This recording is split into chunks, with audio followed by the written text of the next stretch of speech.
Hello, everyone, and welcome back to Dravidian Does History, the podcast where we discuss different aspects of history from around the world.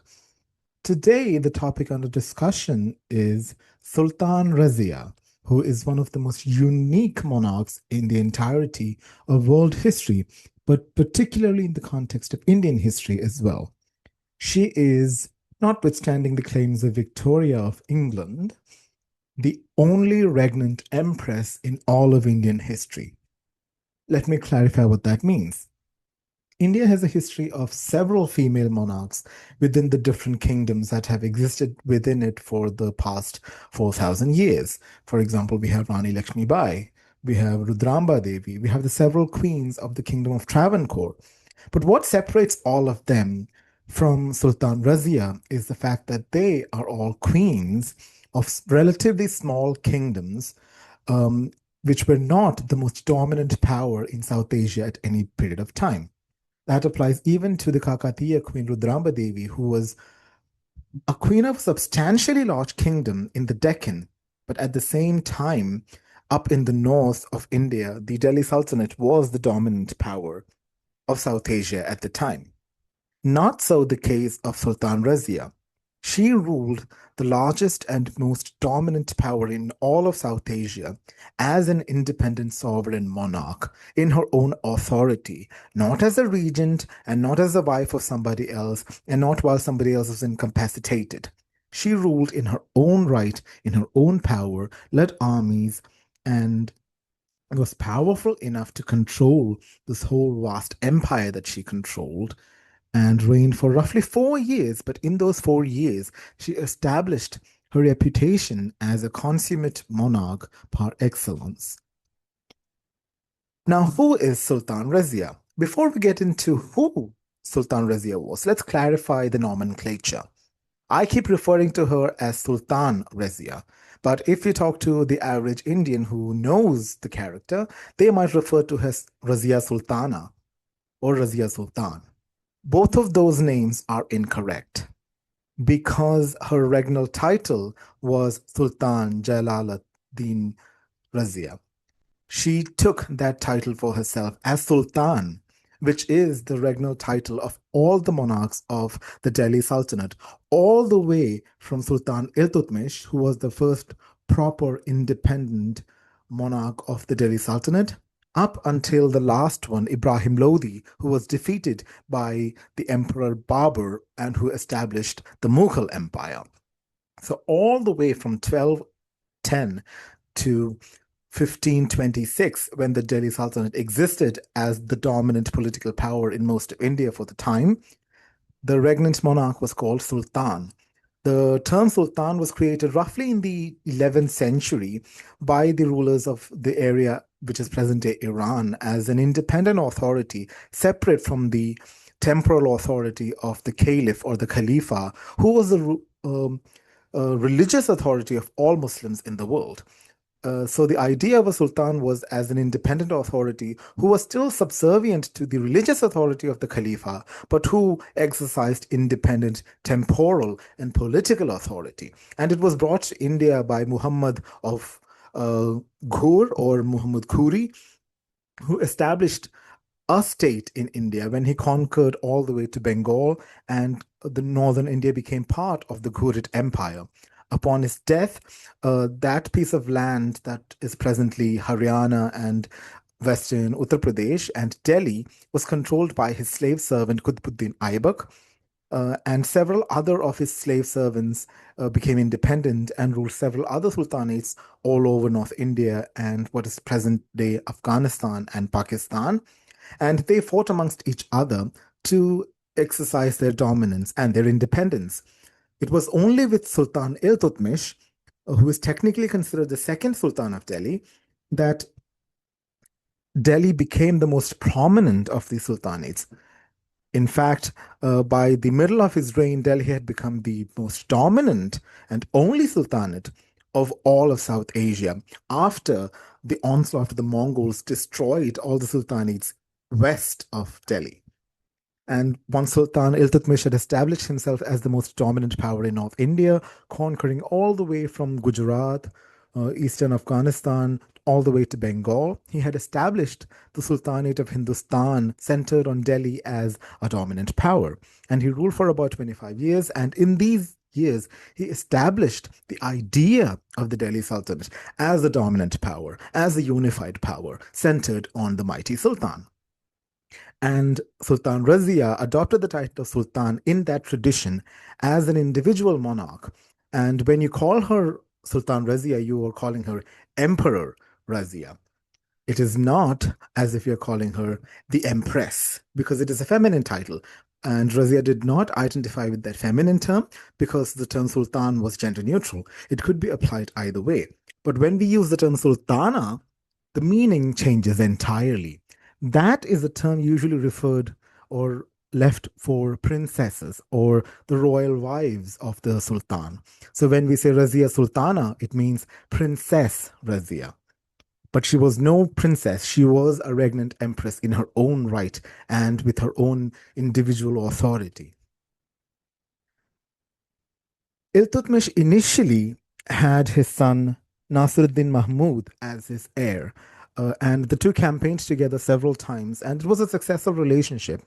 Even though he had other sons, Nasiruddin Mahmud was the most capable of them. But in 1229, Nasiruddin Mahmud died, and thence Iltutmish had a little bit of a conundrum because of the sons left. None were, in his eyes, capable enough to rule the gigantic sultanate that he had created.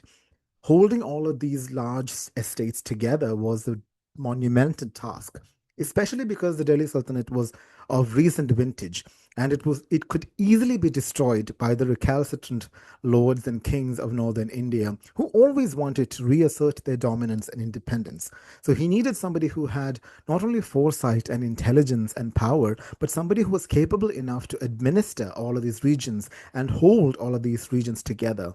And his attention turned to his most capable child, his eldest child, his daughter, Razia.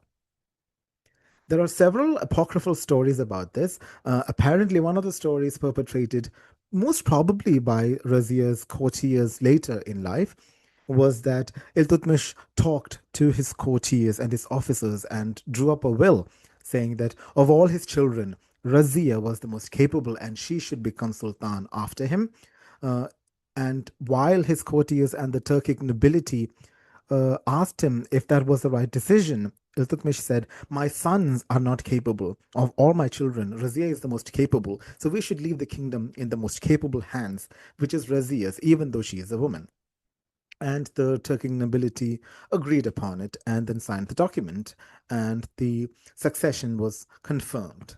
This was again certified by the fact that when Iltutmish went on a campaign to Gwalior in 1231-32, he left Razia, the princess, the unmarried princess, in charge of the capital city of Delhi.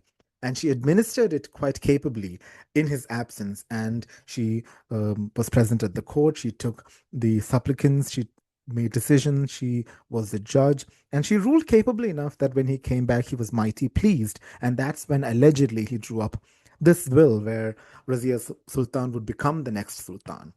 Again, it might be an apocryphal story that was created to legitimize Sultan Razia's rule after her accession, but it could also possibly be entirely true because it shows that Iltutmish definitely had faith in his daughter.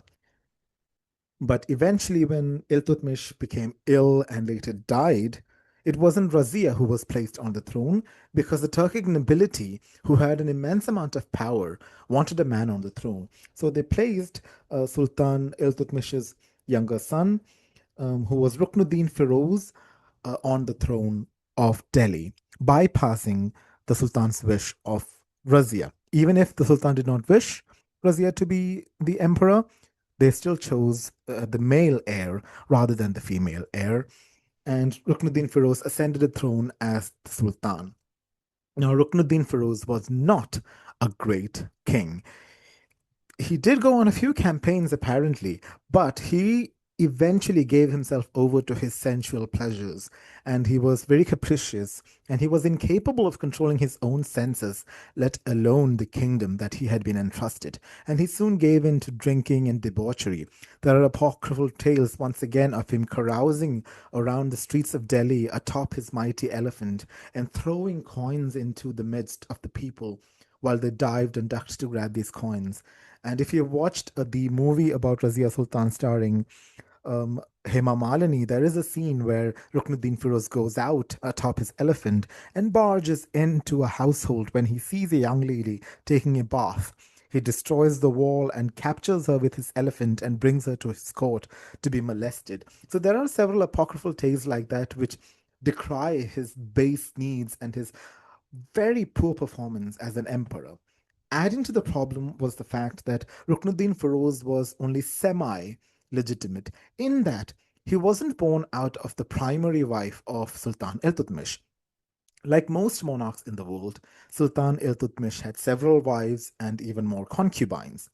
Sultan Raziyya was born of a legitimate marriage of Sultan Iltutmish and his predecessor Sultan Qutbuddin Aybak's daughter, Turkan Khatun. So she was doubly legitimate in that sense, in that she was the daughter of a sultan as well as a granddaughter of a sultan.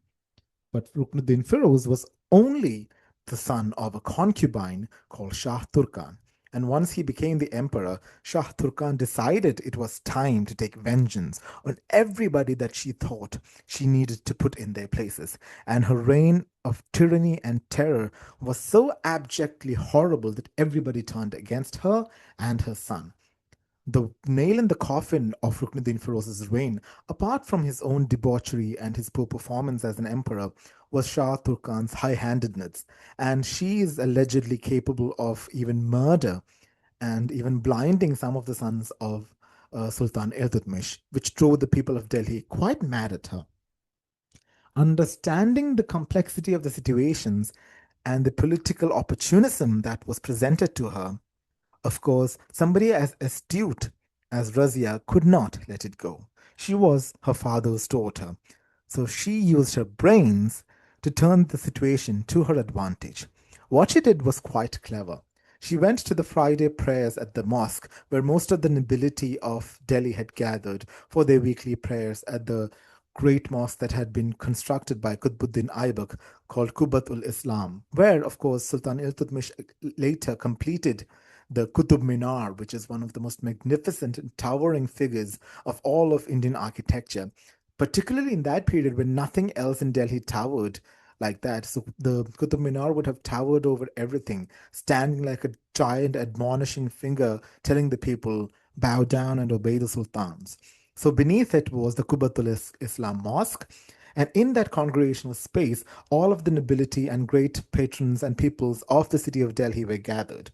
So Razia presented herself to this audience after the prayers when they were coming out in the red garments, which meant that she was a supplicant presenting her case for justice. She talked to them. She gave a rousing speech highlighting all the problems that had been created by Ruknuddin Firoz as well as Shah Turkan. And she told how they had stolen her birthright and they had misused her birthright that they had stolen, and how they did not deserve their exalted position. And it was time for justice. It was time to put things right.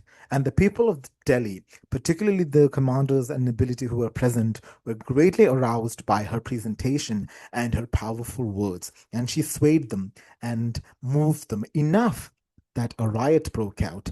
All the people of Delhi who listened to her jumped and chased after Ruknuddin Firoz, who had gone out trying to put down a rebellion. They chased all the way to the palaces where Shah Turkan was dominating everybody else, and they captured her and then they put her in chains. Hearing about this, Ruknuddin Firoz rushed back to the capital where he was also captured, and then they were both put to death. And thus ended the short 7 month reign of Ruknuddin Firoz and his mother, Shah Turkan, and upon the throne was placed the lovely lady favored by the people of Delhi, Razia, who took the regnal name Jalalat al Dunya wal Din. In the Sanskrit version, she is called Jalaladina, which shows that again she took the regnal name Jalaluddin, which is again a masculine name. And applying Sultan again, it creates a gender neutral new political identity for this woman who had finally acquired the throne that she was allegedly deserving of. Now, the position of Razia as Sultan was quite unique because in the Indian context, we don't hear about any reigning empresses up to that point. There have been several dynasties up until the 13th century when all this takes place, including the Mauryas, the Guptas, the Cholas, the Rashtrakutas, the Chalukyas, the Palas, the Pallavas. All of them had several emperors who were mighty powerful. They had powerful wives, they had powerful daughters, but most of the time their power was connected to their sons or their uncles or their husbands or their fathers. But here was, for the first time, an independent female monarch. And not only was she independent from her father's power, she did not have a husband, she did not have a son, she was not a regent, but she was an empress or an emperor in her own right.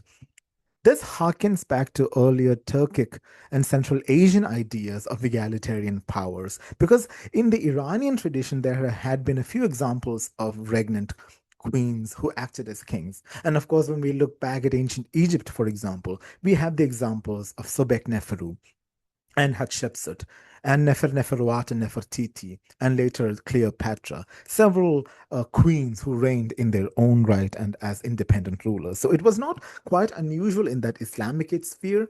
And even though Islam didn't quite agree with the female monarch, because it was a Central Asian Turkic people who were enacting this particular policy, there was flexibility there. And we see it again and again in the Islamic sphere, particularly in the case of India, where women acquired quite a lot of power, even within the restrictions of purdah. Now, here is something that we need to remember about the throne that Razia Sultana, who now became Sultan Razia, had gained. We might think of Sultan Raziya's kingdom as a relatively mediocre kingdom in the 13th century when we read about it in history, because we don't have any context. But think about it this way. In the 16th century, we hear about how Elizabeth I of the Tudor dynasty was the mightiest of all the Tudors and was the greatest of the monarchs of all of English history. And she ruled a kingdom with about 4.1 million people. The kingdom that was ruled by Sultan Razia was actually an empire consisting of several provinces that were larger than the entirety of the kingdom ruled by Elizabeth I or even Hatshepsut. And the population that owed allegiance to the Sultan was roughly 90 million people.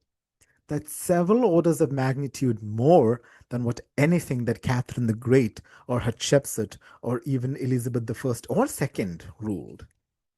So that's something we have to remember. She ruled a state that was not just a state, it was an empire, a true imperial edifice with about 90 to 100 million people, with one of the largest economies in the world at the time. But she was also surrounded by kingdoms that did not like the existence of the Delhi Sultanate, because just beyond the borders of the Delhi Sultanate was the Khanate of the Mongols, who had, in the previous generation during her father's reign, tried to invade several times, but they hadn't succeeded. And then, after the Mamluk Sultanate to which she belonged was replaced by the Khalji Sultanate or the Khilji Sultanate, they too faced the ravages of the Mongols several times, but thankfully they were able to repel them and keep the independent status of India, unlike Iran, Central Asia, parts of Europe, and China. So we owe a great deal to them. And to the south of the Delhi Sultanate were several independent kingdoms, like the Hoysalas, like the Kakatiyas, like the Pandyas. So several kingdoms existed within India at the same time, or South Asia at the same time. But the kingdom that Sultan Razia had risen to and taken the throne of was the largest state in South Asia at the time and controlled the most resources and the most profitable parts of and the most populous parts of South Asia, stretching all the way from eastern Afghanistan to what is today Pakistan, North India, Kashmir, and Bengal. Now, a few historical things about Razia's rule is that she adopted a policy of decreasing the power of the Turkic nobility. What we have to remember is that in this stage, at least, the political power was controlled by nobles who were of Turkic stock who had come to India and established themselves after the Khorid campaigns and during the lifetimes of Qutbuddin Aybak and Iltutmish.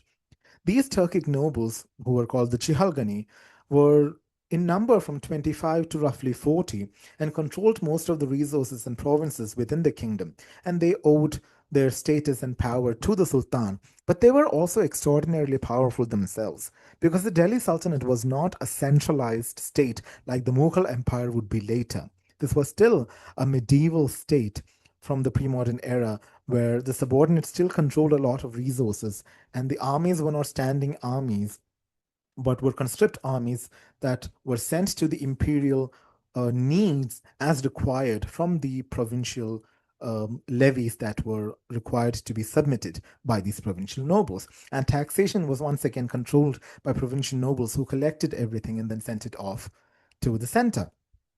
So Razia had to contend with the power of these nobles. And one way she thought about doing it is by coming out of purdah. She needed to be able to talk to her people. She needed no constraints to prevent her direct access to her people. So one way she presented herself was to come out of the restrictions of purdah and talked to the courtiers directly. She removed the veil. She started wearing manly attire as per the historical documentation, which basically means that she wore what would now be called a sherwani or a kurta and a pajama, or what would look like pants and a long coat. That's basically it. It wouldn't have been that different between the men and the women at that point of time, particularly for Central Asian nobility.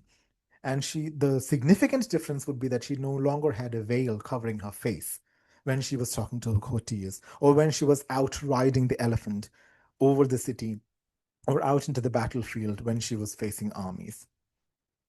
But the Turkic nobility did not appreciate this because they thought it so scandalous. This young unmarried lady going out without a purdah, that is unseemly. But behind these accusations really was the problem that they realized that she was not going to be a puppet, that she was going to be a powerful individual who made her own choices, who made her own decisions, and who was capable of administering the empire that she had been bequeathed. Nay, she had grabbed. We can say that she was bequeathed, but really she had captured it by her own wiles, right? So the real turning point comes when she started replacing powerful Turkic nobles with nobles from outside the Chihalgani. She started including nobility of other classes and other communities in her administrative structure. And this the Turkic nobles could not stomach. They realized that she was trying to undermine their power and create her own independent power base so that she'll be able to rule and govern in her own power. And the Turkic nobility did not like that direction. They wanted to keep the power in their own hands, and they had become overmighty towards the end of Sultan Iltutmish's life. So they wanted to keep that power, and they did not want to give more power to somebody as capable as Razia. So some of them, particularly Ikhtiyaruddin Altuniya and Ikhtiyaruddin Aytajan, who were two prominent nobles of Razia's court, hatched a plan. What they did was they spread the news around that Razia was being unfair and unseemly with a Habshi nobleman called Jamaluddin Yaqut. So what happened was that Jamaluddin Yaqut, who had been part of the nobility of Sultan Iltutmish, was given the highest position that she could give to him when Razia made him Amir-i Akhur, or the chamberlain of the stables, or the master of the horses, which is a very prominent position, which was previously always occupied by somebody from the Turkic lineage. But Jamaluddin Yaqut was a Habshi, or an Abyssinian, which means he was somebody of dark skin from Africa. So obviously the Turkic racist nobles could not stomach it. But what these nobles did was twist the story and change it so that they made it so that it looked like Razia was only doing this because she was infatuated with this black Abyssinian slave commander, and there was something unseemly going on there. When we look back in context, that seems entirely unlikely because around this time, Razia Sultan was only in her late 20s, early 30s at this time. and Yakut would have been a much older gentleman, and there would have been no reason for them to form a union based on romance or love because he was one of her slaves. He was somebody who owed his career to her. She didn't get anything of value from him. So there was no point in her forming a union with him. She was somebody who was pragmatic, who was intelligent, who understood politics, and who was trying to create a political atmosphere where she could extend her power, not diminish it, by muddying the waters, by falling in love with, or engaging in unseemly relations with one of her own courtiers. That doesn't seem like something as intelligent a person as Razia would do. But the talk stuck. And one of the reasons why I think it's a ridiculous rumor is that in historical documents, it's often repeated that the courtiers thought it was unseemly that Yakut lifted Razia in an unseemly way and helped her onto her horse. This is again doubly ridiculous because one, Jamaluddin Yakut was a major general and a powerful noble in the court of Razia. He would not have personally handled the empress. If she needed to be ridden, if she needed to be risen onto a horse, it would have been one of his employees or one of his slaves who would have helped her on to the horse. Second, Razia is known to not have ridden a horse. She was always known for riding elephants. And you don't really need that much help climbing onto an elephant, especially if they are in a howdah, and then you'd have steps, and then you would climb them yourself, and you climb on top, and then you sit in the big howdah, which looks like a giant house on top of an elephant. So again, the story doesn't make any kind of sense, and there is no consistency internally within the tales that is circulating in the court itself. So anyway, they cooked up this ridiculous story to convince the nobility that Razia was having unseemly relations with Jamaluddin Yaqub. So Althunia and Aitijin concocted this plan. So they rebelled. So Razia had to ride out from Delhi to fight and put down this rebellion. But she did not realize that the nobles within the city had also turned against her because of these allegations. So the moment she left, they put her younger half brother onto the throne. And that kind of spelled the doom for her because now there was somebody else in power called Mubarak Shah in Delhi. So now she had to fight the rebels as well as try to reclaim her throne. But when she rode out, the armies of Altunia and Aitijin defeated her and imprisoned her in what is called the fortress of Tabar Hinda or Bhatinda. And Yakut, her noble, faithful servant, was murdered. But then things got even worse for the conspirators because once Aitijin and Altunia had done what they wanted to do and deposed Sultan Razia, fighting happened between them because they wanted to divvy up all the prominent positions between them. But because Altunia was in Tabar Hinda incarcerating Razia, he did not have the opportunity to be present when Mubarak Shah was placed on the throne by Aitijin. Mubarak Shah eventually ran out of patience with these nobles and murdered Aitijin, and Altunia ended up getting absolutely nothing for all the trouble. So now he had to figure out how to get some prominent position and get back in to the power of a noble within the Delhi Sultanate. So what did he do? He forced himself on Razia and married her because he realized that she was the only legitimate person left who had any actual power, and that was his ticket to gain more power.